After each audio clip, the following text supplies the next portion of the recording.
Ny eo amin'ny AFE moa zany dia tsika mbola eo amin'ilay stade-n'ilay hoe engagement efa tany Genève tsika nametraka n'ilay engagement hoe reto ny izy io moa zany misy karazana point maromaro, misy zany le catégorie samihafa, misy ireo catégorie zany zay hoe ahafahana hoe mahafantatra hoe tia tonga dia efa vitanay manao an'ity catégorie anankiray ity mila fanampiana zay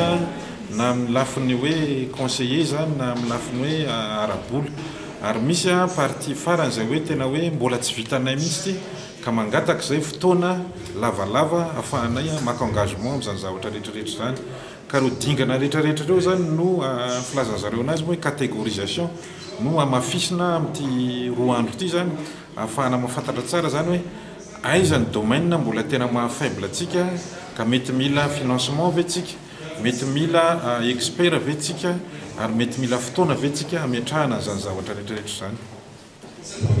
Izany le mandray anjara amin'ity. Mpandray anjara androany zany omaly moa zany dia ny secteur privé irery any. Io moa zany dia mba ahafahana hoe rehefa eo matetika manko hoe miaraka ny secteur privé sy fanjakana dia ohatra matatahotra ny secteur privé miresaka an'izay tena marina.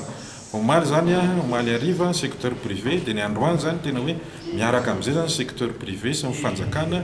dia eo amin'izay zany mahita izay décision raisina hoe inona ny engagement afaka atao Madagasikara dans l'immédiat, inona mety ilaina hoe fanampiana avy any ivelany na hoe fanampiana avy amin'ny gouvernement malagasy any.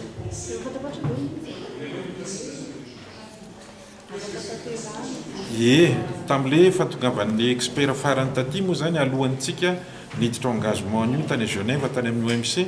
dia fatapatatra zany hoe reto le catégorie A, reto le catégorie B, reto le catégorie C. Dia ohatran'izay mihitsy zany le izy hoe ao anaty araka ny teneniko nareo hoe misy engagement zany le izy arakaraka le catégorie reo zany hoe reto tonga dia efa natao, tonga dia efa vita, reto mbola mila fotoana kely fepetoana kely no fanaovana anazy ary reto tena mbola hoe tsy afaka manao anazy fa tena mbola mangataka fepetoana ngezangeza mihitsy.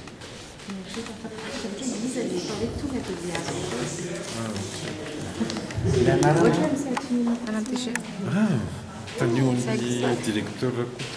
misy efa misy visany na tanio zareo izy moa zareo comme